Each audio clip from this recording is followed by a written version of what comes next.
What's up, everybody, and welcome to Fantasy Fundamentals, a fantasy basketball podcast. The first episode, actually. I am joined today by Cam and Guido. You've probably seen content from me on the channel, but you probably haven't from them. I'll let you guys introduce yourselves. Hello, I am Guido, part of the Lesser Athletes channel. If you haven't checked it out, make sure to check it out. Make sure to check that out. With my fellow channel mates here. Channel mates? Channel mate? Okay, yeah, I am a channel mate of Guido and Chadwell. I am We Cam. are channel mates! We are, lesser athletes, so strictly basketball content over there. Not really so much fantasy, but this, we're diverse, you know. We know a lot of different things about basketball, and one of them being fantasy. I think we're pretty strong on that topic. Fantasy being something that we've been addicted to, and today we have a podcast basically just talking about some waiver wires, but we'll do for most of our podcasts, probably start off with some news around the league. We'll talk about some injury news that could be impacting some stuff. You'll probably see this is upload Sunday. Tomorrow you'll see a injury report and waiver wire potential pickups from me. But today we're going to be talking about our own. So we'll start with the news. Scottie Barnes this week has been ruled out indefinitely, which is probably going to hurt some leagues. Scottie Barnes has been a very good 9-cap player, has been a very good points player. It's been somebody that has all-around game. I know personally, we will even talk about this. We're in our own leagues where we have a huge 10-man dynasty league, big roster spaces, everything. And we treat that like it's our baby. And Scottie Barnes is on my team, and I want to cry knowing that Scottie is not going to be here with me. But Scottie being ruled out definitely. What do you guys think? Definitely going to hurt a lot of teams who are going to the playoffs now, especially. If you're contending, I feel bad, but you got to find you if you have that depth, you might make it back up. Who knows? And best of luck to the people who have Scottie in the playoffs. Yeah, I mean, it's always an unfortunate thing that happens in fantasy. You know, there's always the star players that get injured near that playoff start, which it's not like it's like right before the playoff play-in push, but then the players still go out at that point. So yeah, rest in peace to all the Scottie owners. Yeah, I don't even have it on this list for the injuries, but we can even talk about how Trae Young, Devin Booker, two players that have been injured. Barely Tyrese Maxey doesn't even really count. We don't care about Tyrese Maxey. True, he's a bum. Players that just go out immediately, especially this week. This is the week that week 20 of NBA is usually the week that everyone the next week is in playoffs. This is the week is your make and break week. We can tell from some players that it's very hard to do that with certain players out. But yeah, other than that, I have Westbrook here. Westbrook has been a pretty good waiver wire pickup. I bet some teams, I don't know his roster availability, but I do know I can already see Cam in the office searching it up for us. Let's see. So his roster percentage is smaller. Let's have a guess. ESPN? Is this ESPN? This is per ESPN. ESPN, there's bigger leagues. It's going to be less than Yahoo. I would say around 22. I said 14. That's my guess. So maybe I'm looking at a wrong one, but I see 70. 70? Maybe it's 70 then. I mean, he has the name for it, and he's for category leagues, points leagues, both of them. He's pretty solid. I mean, he can get the steals, he can get the blocks occasionally. The reason why I also said lower was because of the out. I thought that maybe people would drop him, but it's still Russell Westbrook. That's still a name that people like. Yeah. So makes sense. Another player we'll talk about, Cat being out for a little over a month, which in fantasy terms for playoffs and everything, he's out for the season. He is out for the season for our fantasy seasons. Dang is putting it lightly, because I think that Cat with how he's been playing, he has been decently efficient. He's had some stocks here and there, been able to score the 3 points, being a big man and being able to rebound and shoot the 3-point ball for a categories league is tremendous, especially in points league. He's been very good too. Sucks that he's going to be out for the rest of the season. And again, all these injuries are coming in the middle to right before playoffs, which really, really sucks for us fantasy owners. Yeah, similar to the Sky situation, devastating for a playoff push, especially if you're going for the championship. If you're contending, it has to hurt. But once again, you just keep the depth, and yeah, I believe. I don't think, Cat out for the year. That's just unfortunate.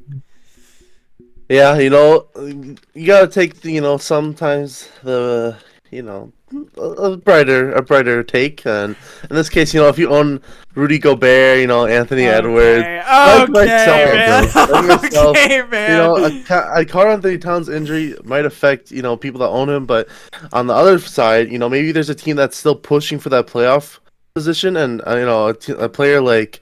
If they have Ant as their main guy, or like Gobert as a nice utility spot or a center backup, might be able to get some extra points. I think Ant took around 35 shots today with Cat out, so players on the Wolves will still benefit from that. So I do agree. I also think that I know we kind of brushed over it, but Trae Young's injury, Jalen Johnson being somebody that I made a video a while ago on this channel of players that were my all-stars. Talking about players that their ADP was so bad and that they were now shot up in rankings. Jalen Johnson was not even in the top 200 for ADP, and he was probably 190 something for ESPN or one of the leagues, and he's now in 9-cat leagues top 40. So this is somebody that is going to play. He already had a great game with Trae Young out recently. Also with Jalen Johnson being injured. We'll talk about that probably a little bit. He's somebody that is day-to-day right now, but they're just trying to take off a lot of his workload right now because it is kind of the DeJounte and Jalen Johnson duo with Clint Capella being somewhat there, some of their forwards being there. Yeah, but a lot of people, if there's injuries, a lot of people can step up, and that's where you gotta target in fantasy. I know all three of us have definitely stay tuned for the waiver wire pickup section. It's going to be helpful. Which actually, should we start that now? I think we start that now. I don't mind. Stay tuned and tuned in now. Tuned in 10 seconds later. We're starting welcome back. Hopefully you did not get an advertisement during that. Okay. Anyways. Well, who wants to go first? We'll go one. We have two each. We have two waiver wires. Most of them, at least for me, is pretty open, especially in ESPN leagues. They're pretty open. Mm-hmm. I have Yahoo. I know you guys have ESPN availability. Yeah. Who wants to go first? Should we do a snake order? I go first, Chow go second. Okay, I'll start it off. My first player. Also, let me say this before you go. We don't know any of these players. We did not discuss this before, so this is just randomly. So we could be shocked by this. We could be agreeable. We could disagree. So, and it's all our opinions. If you don't like the player, and I am a fantasy expert, so I will be opinion. And yes, this is my full-time job, and I do everything. It's nuts. And actually, if you are looking at this YouTube video right now, that means that I am the #1 fantasy expert, and that's a reason why I'm posting on YouTube. So, anyways, you go ahead, Guido. As I was saying, I think a player everyone should be looking for right now, from the Memphis Grizzlies. I have Vince Williams. Main reason is because of the injuries. Ja Morant out for the year. Desmond Bain still out for weeks due to the ankle sprain he had. And honestly, all around, he's been pretty efficiently doing well. I'm surprised his roster percentage right now is only 29% in ESPN I saw, which surprised me. I know Yahoo, if you want to be real, I know for a fact on Yahoo. It's definitely higher. It's way at higher. least 70 or 80.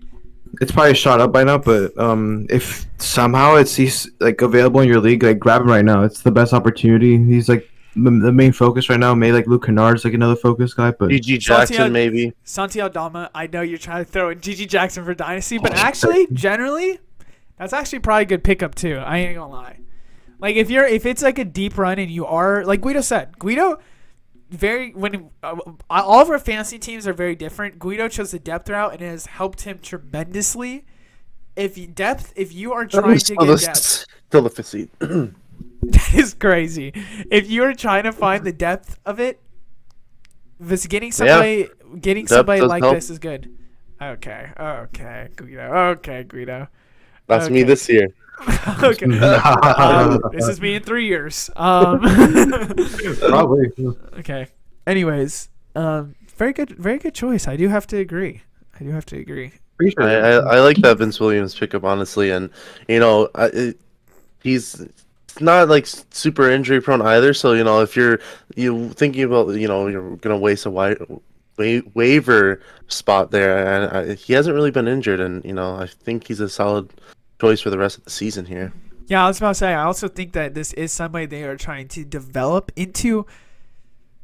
I don't know if when they come back to their full roster plus like a top 7 pick, do we see Vince Williams being like someone that's in that starting lineup for moving on? I don't know. Is he a good depth piece? Probably. They're definitely going to try and develop him decently. I do think that at least. So this is somebody that is pretty good. Do I go next? Should I go next? Yeah.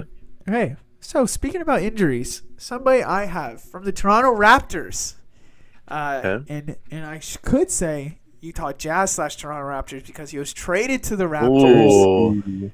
Kelly Olynyk. Kelly Olynyk is the pick up here. I got some stats for you guys. Kelly Olynyk, 64% availability in Yahoo leagues, 20.6% available in ESPN leagues, and I think I saw it's gained 4% entirely on ESPN in the past 10 days. Makes total sense. Scotty Barnes being out, of course, a lot of the power forward minutes is going to go to Kelly Olynyk. Jakob Poeltl's been dealing with some injuries too, which has definitely added his minutes there. And Bruce Brown's been dealing with an injury. Came back, and Kelly Olynyk was still killing it. So I feel good about picking up Kelly Olynyk. But Kelly Olynyk, past 10 games with the Raptors, he first averaged 10 points per game, 4 rebounds, 3 assists, 1.6 steals, 0.7 blocks on 21 minutes, which is pretty decent. Not something that's amazing. But when we look at his last 3 games as a starter, he's gotten 27 minutes, and his minutes keep increasing. He first got like 25 minutes, then it was 28, and now it's like 30-ish. It's somewhere around in that range. 12 points per game, 6 rebounds per game, 5 assists per game, which is very good if you're a 9-cat league. Try to just get somebody to maybe for the day give you some stats. 2.5 steals per game, which is very excellent if you're looking at stocks that you want to stock up on, and then 1.3 blocks per game. I'm pretty sure in the last 2 games he's gotten 2 blocks each. I don't know if that's exactly. I know one game he had 0. But definitely someone that, with all the Raptors injuries with them, and they just signed him to a 2-year extension, they're probably just trying to develop a little bit, even though he is a vet. They're still trying to just get him into things. Definitely someone that I think you should be picking up. I definitely agree. Kelly O, he's going to take advantage of the opportunities he has now without Scotty, and I feel like there's so many opportunities you could take now with the Raptors players. Like, it could be any of them, realistically, but Kelly O is probably the biggest beneficiary out of everyone, in my opinion. Yeah. Yeah, we've seen, Olynyk with a bunch of his teams, and, he hasn't been on very many great teams, I'd say, but he's added to that team no matter what, even if they're, like the Jazz, they're kind of in the middle of, like, play-in, playoff, and just not making it, but having Olynyk on there, he added a lot of value to them, and that just also directly connects to the fantasy aspect too. He's going to get you your stocks, he's going to get you a couple points, here and there, and he's a great rebounder, so he can be a big man that assists too sometimes, but I think it's a very good pickup if you can get him. And I talk about this a lot, players that are on bad teams, if you're trying to get someone that could have a great game out of nowhere, it's last end of the week, you need somebody to do good, and you are looking at injuries is the number one that you should probably be looking at to pick somebody up. But 2, bad teams will always just play random players. There could be I locked in this week Santiago Dama in one of our leagues because Santiago Dama got a lot of minutes because of all the Grizzlies injury. But then we'll get some other players that are like, I'm trying to think. There was somebody last week that was for example, like injuries. Like I'm trying to prove for injuries. Like Trey Mann. Trey Mann with LaMelo out, and he was, recently Micic traded. has been very good for the Hornets recently. There's just players like that they are trying to either boost value for trade value, which Chris Dunn has been looking like that for the Jazz. Even Colin Sexton a little bit, but Colin Sexton they're probably going to keep for a little bit. Players like that, they are going to boost value. They're going to try and get from there. So yeah, I hope Kelly Olynyk keeps doing well. Cam, up to you. So kind of relates back to one of the injuries we had here, with Cat being out. I think Kyle Anderson is going to be a pretty good pickup. If you look at his stats today, I also tried to pick him up, but I realized that one of our league mates, he got up a little bit earlier than me, so a little bit earlier. I looked at that and I said 4 hours ago, I said, don't know how he did that, especially when he's Eastern. So that's crazy. Yeah. So Kyle Anderson, I think, is going to be a good pickup. His stats without Cat, actually, I looked. It's a substantial difference. His assists go up, his rebounds go up. Naturally, of course, that's going to go up the rebounds. But the assists is what surprised me. And, if you're in a Cat league, I think that's going to be a really good pickup there. He can get a couple steals here and there, block here and there too. Yeah, and he doesn't get too many turnovers too. I think he's just a good pickup with Cat being out. Like we said, he's out for the remainder of the fantasy season at least. He's yet to be, indefinitely ruled out for the whole season. But I feel like him having that extra kind of a spot and role, is really good. And on ESPN, only 19% rostered, so. I feel like it's gonna shoot up soon. It's gonna shoot up very soon. Yeah, I feel like it's gonna be a pretty substantial change there soon. Do agree. Okay, I agree with Kyle Anderson. I mean, also Kyle Anderson when he first was even with the Spurs and then went to the Timberwolves, he was known as a Swiss Army knife guy, the guy that could do it all, the guy that could get you any type of stat you want and was gonna help in any way winning. We saw it with Bruce Brown last year with the Nuggets. He was supposed to be that guy. He still kind of is. He just got less minutes because, there's great talent on that team. But now with one of the great talents coming down, this could be your chance to get somebody that's good. I definitely agree with Kyle Anderson. His opportunities are going to shoot up like crazy. It's like all around stats, like pretty good. It could be good for cat leagues and points even. I think the minutes you're gonna get is the most beneficial thing. He's gonna shoot up in minutes. He might be starting. I'm not completely sure about that, but he started. I know he started today. Then yeah, they probably would keep it. I don't know for sure though. Yeah, but they should probably keep that. Yeah, I don't see why they wouldn't keep that. Yeah, but I just think it's a good pickup. I agree with Cam. That's a very good choice. Sleeper pickup. Cam, sure. If it's snake order, you go again. Ooh. Okay, well, a little bit more of a rogue one, and I think he's a little bit more rostered. I'll start with the roster percentage at 56%, but I still feel like that's a substantial amount of people in fantasy leagues that can pick him up. And he is a starter too for the Brooklyn Nets. It is Cameron Johnson. So Cam Johnson, I was surprised at I thought he was going to be in like the 70 to 80 range for roster. I think on Yahoo it's a little more because there's not also on Yahoo. I've learned this. Yahoo has, I feel like, more leagues that are just like I've heard that Yahoo has more leagues that are like bigger spaces, so the roster space is way higher because there's just more people using it, and they have the 16 teams. Sometimes Dynasty people I've heard use Yahoo, which is crazy for me. But yeah, so Cam Johnson, it makes sense if his percentage was higher up on there. Gotcha.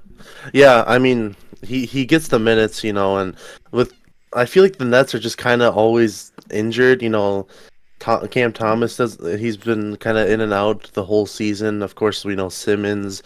And Cam Johnson doesn't really benefit from the Simmons injury now for sure, but I feel like that whole team is just kind of iffy with on if they actually play or not. And I feel like he can just do a little bit of everything. And I think a big thing is his 3-pointers too. He's a good 3-point shooter. I think he's nearly shooting like 40%. And efficiency does matter a lot in fantasy. So I think that's a kind of a sleeper pick I had. Yeah, I agree with you too. Like, efficiency matters a lot. I know for a fact that some of my players will look like they have god tier stats, getting crazy stats, and then I look at their field goal and just see 6 for 14, and then I'm like, oh, that's why they suck tonight. Okay, cool. Yeah, I think Cam Johnson is also somebody for the Nets they're going to play when they can. I think he is out with, like, maybe today. It was a day-to-day injury. I think he got It was a day-to-day, yeah. Yeah, and they're going to play him. They signed him to a long-term contract, a 4-year contract. They're going to play him. They're going to give him minutes. They're going to be somebody that is going to help his value and make him more of a confident player. Great pickup, in my opinion, if you can get him. I also agree. Yeah, like you said, the Nets have so many injuries that at this point, Cam Johnson's gonna be one of the top options, for sure. Like besides McCall and probably at this point, Dennis Schroeder is probably one of the top options there now because of the Dinwiddie trade. It's probably just Cam Johnson, McCall, and Schroeder, and yeah, Cam Johnson. He's gonna benefit a lot from Simmons and Cam Thomas being out, especially. And yeah, regards to the injury that he has right now, I think it's that major. So I think just take a chance on him for sure. That's a good to pick up. Yeah, Claxton's down there too, but I do think that even like with Claxton, he's more of that defensive guy down there that it's not going to be too big of a deal, like having whatever. He's not going to take away anything. But yeah, I like the pickup. Okay, me next. And we were talking about Trae Young earlier. And we were talking about the Hawks earlier. And we talked about Jalen Johnson. I said I would talk about it a little more. Jalen Johnson right now is technically day-to-day, but with an ankle injury that took him out for the whole game with a couple days ago, that also, maybe you're watching this and he's actually playing today or something, and now it looks really awkward. But I still would like this pickup even if he is out. I picked Saddiq Bey for the Atlanta Hawks. 61% on Yahoo availability, 25.8% on ESPN. So ESPN leagues, you're looking probably more on Saddiq Bey. Talked about Jalen Johnson. Maybe he could be out for a while. They said they kind of want to stop the workload for him, so I could definitely see Jalen Johnson being somebody that they do not, try and put so much of a workload on. Trae is 1 week, so we have 3 more weeks with Trae out. Yeah. Just about 2 more. Reevaluation. Okay, so he's not out for a fantasy season. He's close to there. So this is still somebody that is going to be still a good pickup for you. Numbers without Trae, I looked it up. He averaged 15.7 points per game, 5 rebounds per game, 1.8 assists per game, with over 50% from the field and 38% from 3. That's just without Trae. But the interesting stats that made me really want to put him on here was his past 5 games, and these are without Trae. He's been averaging 34 minutes per game. 34 minutes per game. In last game with Jalen Johnson out, he got 41. So this is definitely somebody that is going to be very good for minutes per game. 44% from the field, 91% from free throw, which could very much be a hit or miss and swing on 9-cat leagues. 17 points per game. One of the game he had a bad game, which completely ruins the averages for the past 5 games. But 17 points per game, 7 rebounds per game. 1.5 assists per game is probably not ideal, but 0.5 blocks per game and 0.5 steals per game has been getting 1 block, 1 steal in his past 2 games, I know. And then the other games, he might just miss it and whatever. But I think that if there is a chance that Jalen Johnson is out for a while, Saddiq Bey is a player that can get some good stats. I think he's definitely somebody that in a points league, he's going to shoot that ball. He's going to shoot that ball, and he's going to try and score. And if he's scoring, he got it for you. And if he's not, well, it just sucks. You just missed an opportunity with him. He's not going to do well that day. So I really genuinely like him, and I think it would be a very good pickup if you can get him. I agree with this pickup. I actually own him on my team in my league. And I'll say from experience. He's not the best all-around type of player. Like, he'll get you rebounds and points, right? The 3-pointers. And he's kind of inconsistent, but like you said, with the injuries, there's so many opportunities to open up. Like you mentioned, the 41 minutes per game, well, not per game, but the 41 minutes he played. That just means there's so many shots he's gonna get. Like he could just blow up one game for like 30 points somehow. Who knows? If everyone's out, take the chance on him for sure. And even with Trey out, this is somebody that is so an offensive player. Having him out, so much more offensive touches are coming through to the team. It was originally looking like it was going to be Jalen Johnson. Now let's take Jalen Johnson out the picture, who they've also had. Where is it going? Probably more to DeJounte, probably more to Saddiq Bey. And I think that it would definitely be somebody that will do good. Yeah, I definitely agree with this pickup. And as Guido said about him being on his team right now, he was on my team when he was on the Pistons, and he had definitely an increased role on the Pistons, of course. But I'm thinking about the Hawks right now. Their team is mainly just DeJounte and Jalen Johnson. DeJounte can facilitate to Saddiq right now with Johnson being out. I think that injury is going to be... I mean, he's probably going to come back, in the season, of course, but Saddiq Bey can definitely get you some good value. He's a shooter. He'll shoot.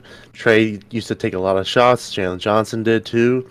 Saddiq Bey's usage is going to go probably skyrocket up because they don't really have... I mean, I guess they have Capella, but I feel like Saddiq Bey, they need like every team right now needs a three-point shooter, and he definitely has that, so I think that's a good pickup. Agreed. Very valid. Okay, Guido, what's the last one? What's my last player from the Philadelphia 76ers? Ooh. I have the backup center, Paul Reed, to Embiid, and I'll tell you why. That'll be you. I do think he should have already been picked up after the Embiid announcement of his meniscus tear. However, some other players have gotten injured from my recent knowledge. DeAnthony Melton is reevaluated in 2 weeks. Mm-hmm. Kyle Lowry's well, he's not really injured, but he's old, so he's gonna rest a lot of games, right? And Bro said his injury is just being old. Bro said, okay, he's not on the injury list. He's just old. He's just old. I mean, it's valid. It's valid. It's just right? But then you also have Tyrese Maxey out for potentially the rest of the week. It depends, but he's day to day currently with his concussion. But the whole point of this is Paul Reed's value is going to increase like a lot. Like the Sixers are without their two main guys right now, and it's just like Cam Payne's going to be facilitating, right? And you have Paul Reed at your starting center. I think the only person that gets touches above Paul Reed, honestly, is Tobias Harris and Kelly Oubre. I think even Buddy Hield, maybe. Even Buddy Hield. Regardless, after that, Paul Reed's just going to be so good. The paint. He gets rebounds, he gets points, he gets you some blocks here and there, and his minutes are just going to be skyrocketing too. This is like, if you're trying to push for a playoff push right now, get him as fast as you can. As a fantasy player that picked up Paul Reed as soon as I heard the Embiid injury, I think it's a very good pickup. He has definitely provided some value. I know at some point throughout why are you shaking your head? I know throughout some point they kind of pulled him down a little bit, didn't use him as much, but now picking it back up. And just this past game, I believe he had a pretty good performance, and he was honestly on a pace for like a really good fantasy game at least. And he still had a pretty good one, but he fouled out. And I don't think he's going to be fouling out every single game. I think he has a lot of beneficial, upside, and I think it's definitely worth the pickup for him. Yeah, I do agree. I also think that Paul Reed is somebody that can get the points, get the rebounds, get the stocks. I haven't seen him have a great playmaking game. I know he's had some passes, but it's not like anything that's spectacular. I generally think that if he is available in your leagues, please pick him up. This is somebody that with a team like... Also, just want to say, Nick Nurse has said he has loved Paul Reed before this Embiid injury. I had him on my team for a long time, and then I was like, there's no point. Embiid is going to be here. There's no point. He's locked in as a backup center.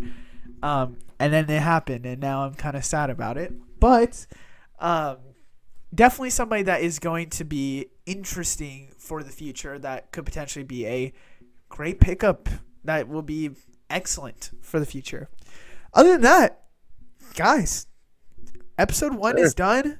You're gonna probably these episodes are kind of going to be like 20 to 30 minutes. We're not gonna try and make it an hour and bore you out fully. Let us know down in the comments what you think. Check us out if you want other channel content for basketball on Lesser Athletes. We make a pod there, YouTube Shorts. We'll make videos. There's a mock draft that's live right now. But yeah, other than that, thank you guys for watching.